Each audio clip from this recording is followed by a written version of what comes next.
All right, ladies and gentlemen, it is not the middle of the week right now, but we're going to talk about the middle of the week because this is the midweek wrap-up. And how do we usually start midweek wrap-up, Kevin? Go to the craft store and buy some paper. That is not how we do it. How do we do it, Kevin? I have a feeling... What you feeling? Pizza's involved? No. The Stay Puft Marshmallow Man. No. You're getting close. Okay, I got this. All right. Frasier.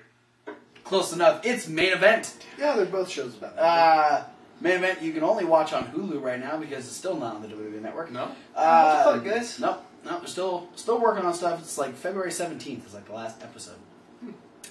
But we opened up with Axelmania coming out and saying that the Andre the Giant Memorial Battle Royal was going to be his redemption for the unfair, his inability to enter the Royal Rumble, his never being eliminated and being kicked out of the main event of WrestleMania. I think it'd be hilarious if he gets eliminated right away by Eric Rowan.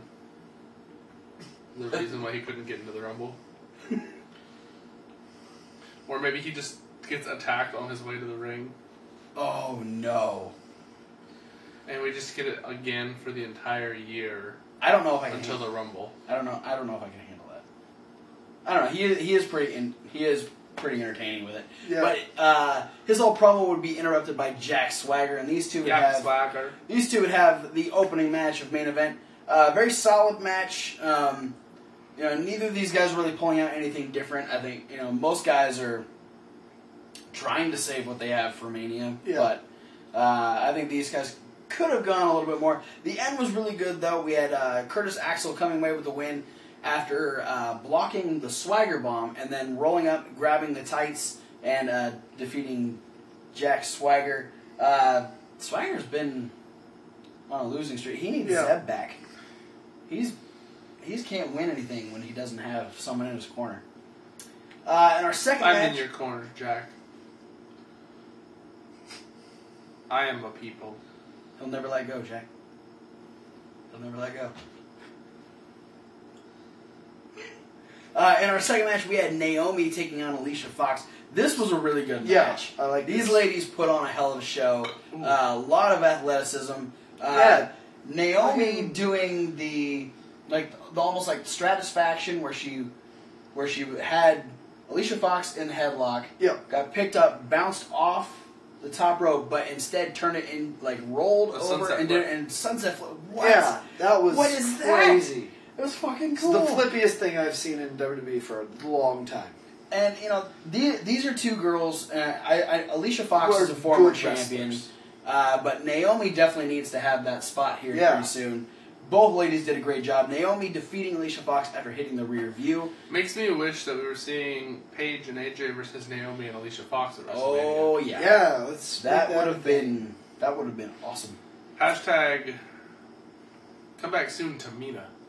Oh yeah. Yeah. Where are you at, Tamina?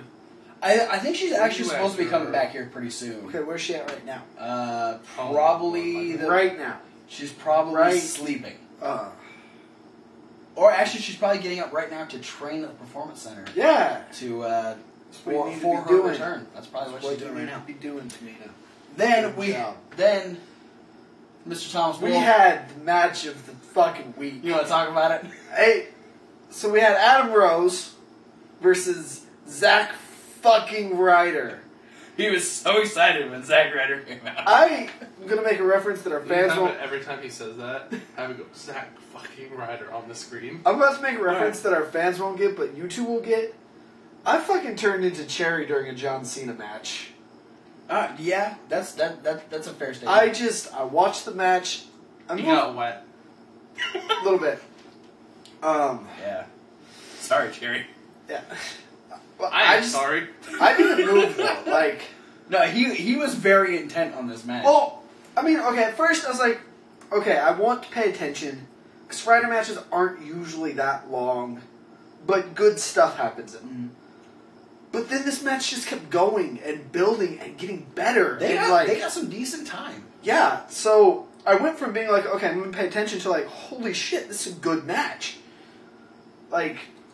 Well, we're talking two of the best underutilized talent on the card. Yeah. You know? You can say that about a lot of guys. Because, you know, Ryder and Adam Rose, guys like Jack Swagger, guys like Fandango. Yeah. Guys who really don't get to see the light of day that often, that are awesome talents, that need to be showcased. And I guess Main Event and Superstars is really the only place you guys can pay attention to these people, but they should be up on that main roster. Yeah. Zack Ryder ends up getting the win, hitting the Rough Rider. Yeah, Ryder got a win. Yeah, Zack Ryder won. Knocking stuff over with That's excitement. how excited. He's knocking shit all over the place. Yeah. But yeah. And Matt Hardy's dead. Yeah. That's what happens. I'm not really so dead. excited. That's what happens when Zack Ryder wins a match. So excited that I killed Matt Hardy. And then in the main event, we had Ryback defeat The Miz. Yeah. And then we move on to Lucha Underground. That was the cooldown match between the Zack Ryder Adam Rose match and Lucha Underground. Yep. Lucha Underground opening up with the next match in the Best of 5 series, Aerostar taking on Drago. This was cool. These guys, man. These guys are men. Okay, first off, Aerostar, I think the biggest thing in the match, Aerostar's fucking, like, suicide, hey, I hope you fucking catch me move. Where he just cannonballs himself into the fucking floor. Yeah. It was the shooting star for all intents and purposes. Yeah, the Make a Wish! Where, you know, he springboards off the second rope and just dives backwards. Yeah. You know, and he basically, I mean, he hit Drago, but it was a glorified butt bump on the floor. I'm surprised he didn't break his fucking tailbone. Yeah, Drago could have easily turned this into a bubble bomb, like, without changing much, except the way he landed. All he had to do was sit out and just let Aerostar do the work. Biggest dick move in the world is if Drago moved out of the way. Yeah. That double stomp to the apron. Yeah. Thing, Jesus. Drago suspended out of the ring through the ropes. Okay, I said it looked messy. It didn't look messy. It looked like it was going to be messy. Yeah. Mm-hmm. Yeah, I think we were all worried about where Aerostar was going to go once he hit that, but he actually hit it fairly smooth and then landed right on his feet on the ground. Yeah. So, it was, I mean, we had fun watching the match. Aerostar ends up getting the win with the springboard splash where he doesn't protect anybody. Just fucking hits them with all of his body. That Iron Man bullet dive. Yeah. Taking the lead 2-1 in the Best of 5 series. We had a little vignette where Conan was playing chess with Puma, talking about the art of the game and moving pieces around. Eventually because the idea is to protect the king. Yeah. And it was very metaphorical. We're still doing the whole Conan's revenge is coming. What I really liked about this was because Puma's in a mask, so you can't really see his facial expressions so clearly. Like at the end, he got like really close, like he was studying the board. But it just came across. He's like, "What the fuck?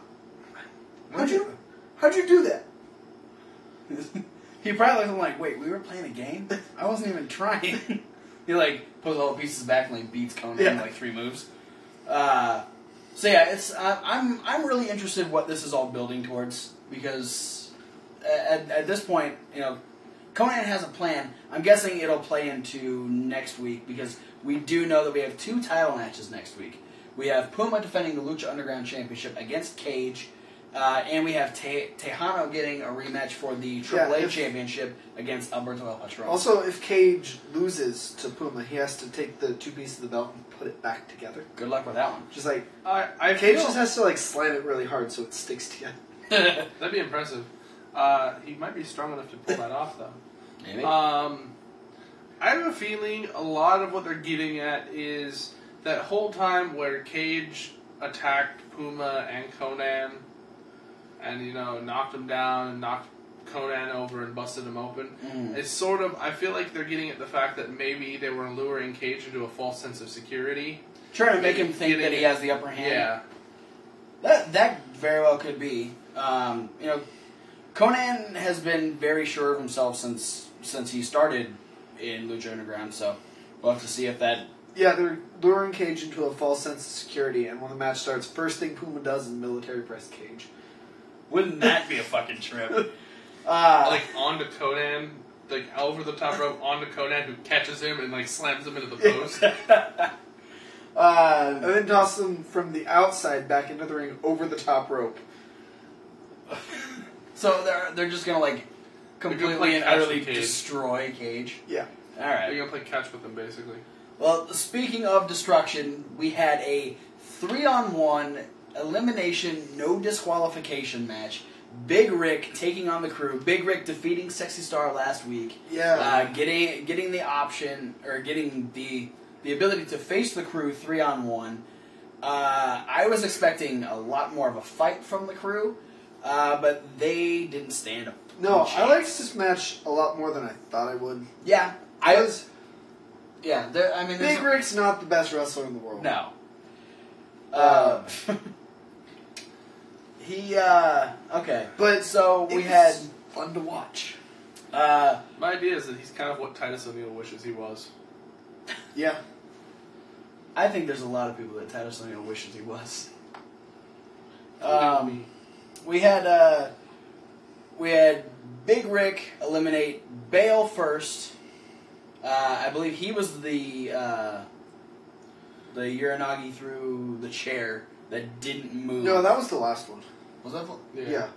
Oh, okay, yeah. No, the first fucked up thing he did was just broke the kendo stick. Yeah, there was like 2 pieces at one point just flying all over the place. And it was attached by the little string. Yeah. That's dangerous.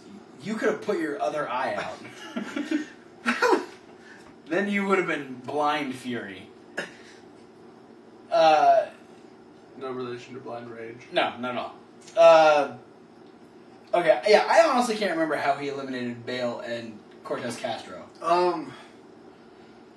Because let's see. All of my memory goes to Cisco. Bale was the dick choke slam, where like picked him up in the choke bump, but like grabbed the crotch of his pants also. Oh, okay. That's So he picked him up by the dick and the throat, and then just choke slammed him. Okay. The next one. Choke slam. It's the choke the chicken slam. I don't remember the next one. Anyway, it went down to Mr. Cisco, who tried to leave. He said, "You know what? Fuck this game. I am done playing, and I'm out of here." He started to go up the stairs and was met by Sexy Star, who punched him twice and sent him tumbling back down the stairs. He ends up getting back into the ring, at which point we have the chair that was actually set up by the Crew earlier in the match. Big Rick takes it out of the corner, sits it up like he's just going to sit there and wait, but instead picks up Mr. Cisco and Uranagi slam onto the chair, which usually we see chairs like just crunch or they like fly across the ring. No, the seat bends, but the rest of the chair fucking stays still. There was no movement from this chair. Yeah, it's like, to illustrate, if this was the chair sitting outward, this is the legs, this is like the chair bit, it went like this. That's it. That's all it moved. Yeah. It didn't go anywhere. But like not the way it was supposed to. Just like against the legs. Yeah, it's fucking... I do not want to be on the receiving end of that. You sure? Oh yeah, I'm positive. So Big Rick gets the win, if you couldn't tell already. And they then... actually lost by disqualification. In a no disqualification match? Yeah, they were like, fuck this. He played by too many of the rules. Yeah. Well, that's what you get. But then we had our main event. This match. The Grave Consequences match, the Lucha Underground version of the casket match. Fenix with Katrina in his corner, taking on Mil Muertes. Yeah, making a reference to the future. You want to talk about glorified casket matches. This is one done right. I don't know if I can tell you what was my favorite Lucha Underground match before this. But this is my favorite Lucha Underground match. This was pretty fucking epic. Yeah. We got... Starts with Mil just fucking diving at Phoenix. onto the stairs. Yeah, and Mil is in control for a majority of this match. Yeah. His first big dig move is ripping Fenix's mask apart. Yeah. And then he beats him with a turnbuckle he pulled off the bottom rope. Also, So splits him open and he starts eating his forehead. Yeah, multiple times. Mil Muertes, get off the bath salts. Either way, for a good 70% of this match, Fenix is a bloody mess. Yeah. Bleeding all over the place. They tease like a balcony spot. I thought it was going to happen, man. Yeah, I thought for sure it was going to happen. They sold it really well by having them go the wrestlers themselves were telling the people underneath them to move. Yeah. And Vampiro's freaking the fuck out. Mil just starts chucking wooden chairs at Fenix. Hits him in the head 3 times with the wooden chair. They end up the powerbomb on the commentator's table that didn't break at all. Thank you WWE for making us think that they always break. Right, me and you both just it was a mind fuck for us. Yeah. I was like, it's like a desk, bro. And we're just like, it didn't break. How did it fucking hurt? How about the overhead belly throw into the casket? Oh, crunch the whole corner of the casket. Because of Mil Muertes pulling the turnbuckle off of the bottom rope, it took the bottom rope out of play completely, so they were able to actually pick the casket up and put it into the ring. Which was brilliant. Which is usually, you're unable to do that because the bottom rope. Yeah, the bottom rope there's not enough distance between that and the ring or that and the second rope to get the casket in. Lower the casket from the ceiling, maybe. I feel like that... I don't think that would get over. No. Yeah. I feel like the crowd wouldn't react very well to that. It's just an idea. I mean, you're not going to turn down the lights or anything for that, are you? I wouldn't, no. Smoke? No. See, okay, now you're taking it too far. No, this... So the casket gets used as a weapon. At one point, just offhandedly, it looks like Fenix is about to take his mask off, but then remembers where he is. Yeah. It was like we couldn't totally tell what he looks like though. Yeah. Because usually we can only see his mouth. He had a mask still. It was just it was just blood in shambles, and he had a crimson mask made of his own blood. Yeah. That was it. Plasmask. That was it. When Mil ripped the mask off, he's like, "What the fuck are you doing? I have to cover my face." Don't worry, I got you. Don't worry. Wham! It was so barbaric. There was Fenix came back with so many high-flying offensive moves that he was just throwing... At this point, he's just destroyed. He's just throwing caution to the wind, trying to get the advantage. He does a balcony moonsault. Oh, yeah. On the Muertes, which was awesome. His beautiful swanton over the top rope. The suicide dive, just absolute perfect form. Absolutely beautiful. The casket gets thrown around fucking everywhere. It's getting in the ring, it's on the ground, it's up against it was everywhere. There was more, I've never seen this much usage of a casket before. Yep. Actually, caskets are legal in a casket match. Yeah. Go figure. They pulled the casket out of the ring and put it right back on its little wheelie deal that it came in on. Because they're like, oh shit, they gotta be able to wheel this back. Yeah. The match is over. So they're like, once that happens, the beginning of the end is coming. Yeah, and so we get, Fenix is kind of in the driver's seat at this point. He's able to, maneuver around a couple attacks from Mil Muertes. He's got Mil face down, starting to get back up on the apron, and he does a double stomp over the top rope, which causes Mil to bounce and roll into the casket, which is being held up by Katrina. Yeah. Then Katrina takes Mil's rock, gives it the lick of death, throws it at Mil, shuts the lid, and Fenix in a bloody fucking heap wins the match. Yeah. This match was awesome. This match, This was. Why wasn't this for the Lucha Underground Championship? Because Cage destroyed the title. It's all Cage. Because neither of these guys is a champion. Yeah, this is all stemming from the fact that neither of them won the championship. Yeah, and that's a problem because, I mean, we've had Puma on how much in the last couple weeks, and he's the champion. He's got a busy schedule. Well, I also think it's the idea... He plays that other character, Rico Chat. I think it's busy. It's the idea... What they're doing is what WWE wants Brock Lesnar's title reign to be. It's like, Puma doesn't have to be at every show, because when he is there, it's going to be a big fucking deal. Yeah. That's... I mean, we always appreciate Puma matches, but they don't want Puma to overshadow the rest of the really talented roster. Plus, Lucha Underground does have enough going on that... Like, they can main event other feuds. Yeah. And not take away from the specialness of the belt. These guys need to have a secondary hour. I'm okay with that. I think they're getting enough exposure that it'll probably happen sooner or later. But yeah, that was it for an awesome episode of Lucha Underground. Let's move on to NXT.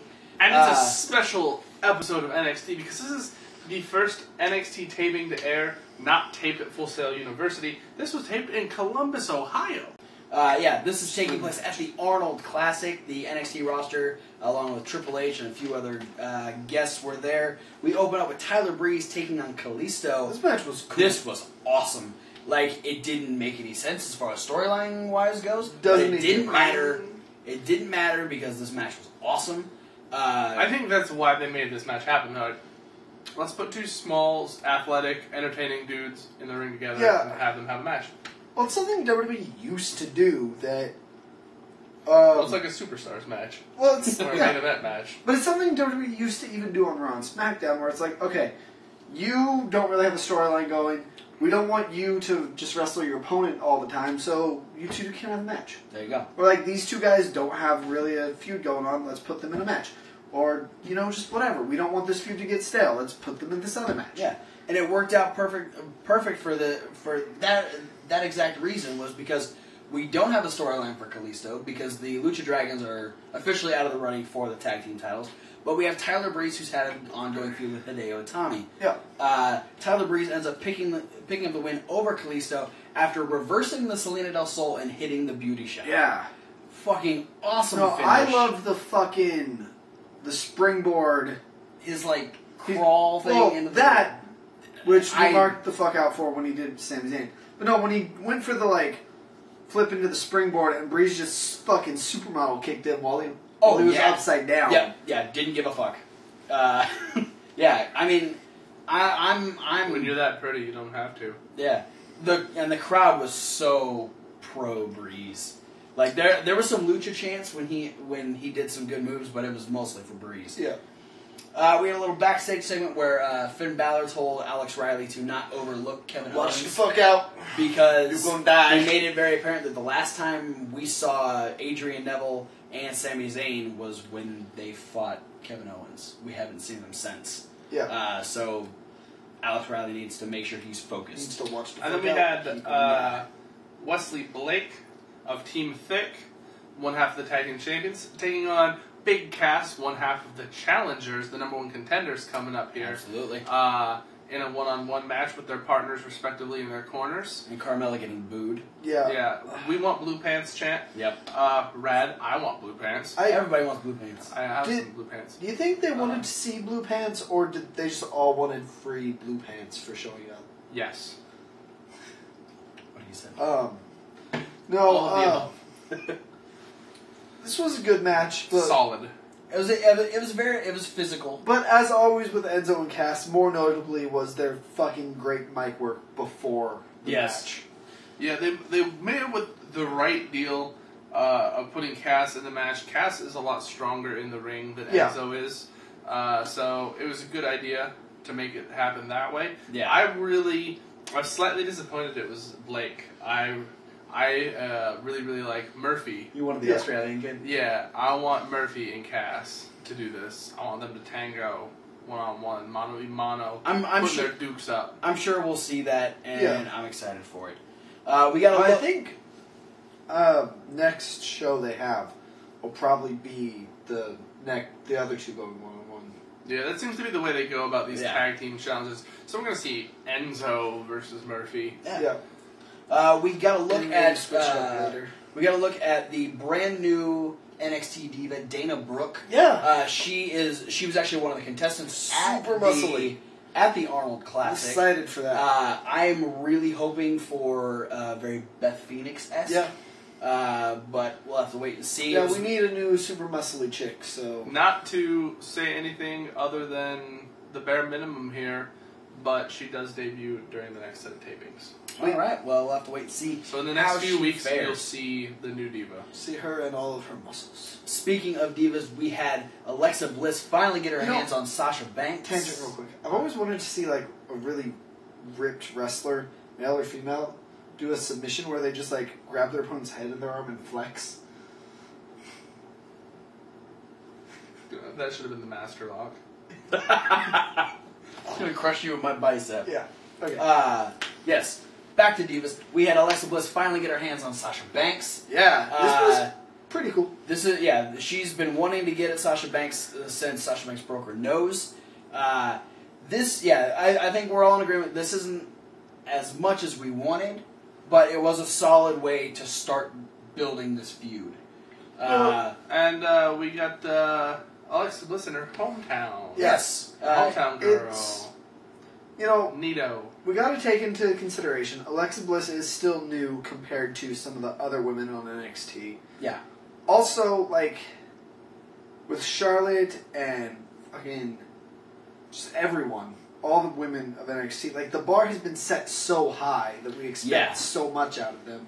Yeah, and it wasn't that I was expecting more out of Alexa, because I think she's very good at what she does. Yeah. But this match in particular, I was expecting more just because it is an NXT women's match in particular. Well, that's what I'm getting at. Like, you were expecting, not necessarily, like, Charlotte versus Sasha, but at least, like, Bayley versus Becky Lynch. Yeah, But I did like the end of this, even though the NXT crowd didn't like it. Alexa Bliss getting the count-out victory after shoving Sasha Banks into the ring post. It was...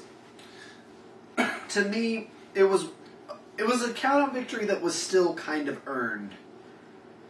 It wasn't just like a cop-out count-out. It's sort of a vindictive, I feel like a vindictive move sort of thing, because, I mean, obviously she's pissed Sasha broke her nose, so throwing your opponent into the post, she's trying to one-up or return the favor, and, she's trying to hurt Sasha Banks. Yeah, it was just... new NXT crowd, so not what they wanted to see. Exactly. But this does lead that we have William Regal officially make Alexa Bliss #1 contender, and she will be getting a title shot in the near future. We had Owens pretty much say there's no way Riley can beat him. And there wasn't. He doesn't have a chance. He didn't. And he doesn't. I mean, Riley has a couple of spots where he tries. Spinebuster. Forearm in the corner. It was a really cool spinebuster. Yeah, a cool little back elbow. I mean, he had a couple spots, but, I mean, once Kevin Owens got in the driver's seat, there was no fucking chance. Yeah. My favorite aspect of this match is, WWE, they're used to working with their guardrails. Yeah. WWE's got their uniform guardrails they bring to every Raw SmackDown. NXT at Full Sail has, like, the traditional old school looking guardrails. Mm-hmm. Here, they had this thing that was just like a fence. Basically, mini fence, which had absolutely zero give to it, and Owens throws Riley into it twice. Yeah. And then just drops him like a sandbag on the outside. Well, he smashes him into it, like, face first once, picks him up back first into it, drops him. He hits the pavement like a ton of bricks, and then that really is followed up by tossing him into the ring, and then the pop-up powerbomb. Which was super impressive on a guy Riley's size. I mean, Kevin Owens making a statement. Yeah. He looks to try and beat the hell out of Riley some more afterwards. Finn Balor comes out and Finn Balor says, no. No, don't do that. It was just he was going for the apron bomb. Yeah, which we know he does so well. It hurts people. So Balor's kind of staring at him. No. And then Balor's Balor, like, please. He's like, no. But, no, don't do it. Okay, fine, and he just shoves him. I'm going to go to the back now. You better not do it, okay? Yeah. Here we go. And then he starts to pick up Riley, and Balor goes, no! And jumps down, and they just start they start fighting it out. They end up going around into the ring. Balor hits the shit whip drop kick. Balor hits the shit whip drop kick and sets up for the coup de grace. Owen says, fuck that, I'm getting out. Yeah, rolls out of the ring. Kicks Riley on the way around. Cheap shot. And runs away. It was like my favorite bit of commentary in the night. I can't remember who said it, but they're like, was this Owen's plan? Was he trying to sucker Finn Balor in? Yeah, probably, but it didn't work out. He didn't expect that. He didn't expect Finn Balor to whoop his ass. This was an interesting episode of NXT just because it wasn't a new place, trying a few new things. Overall, good episode. Good midweek. Speaking of NXT, in general, with the exception of Miz. Yeah. That's why we didn't dwell on that match very long. Speaking of NXT, we get to go our first night in California for our WrestleMania weekend. We get to go to a NXT Live event. Be sure to subscribe on this channel. So we'll be doing vlog updates. We'll be doing kind of recap videos of what we get to do. What was available. So if you're interested in going to WrestleMania next year, you can kind of get an idea of what kind of stuff you can expect. But that is it for the midweek wrap-up. Like, favorite, subscribe, comment. In that order. Follow all these different things. Facebooks, Tumblrs. We got some stuff on Reddit. Yeah, there's a Reddit down there. You can get my Tumblr and my Instagram.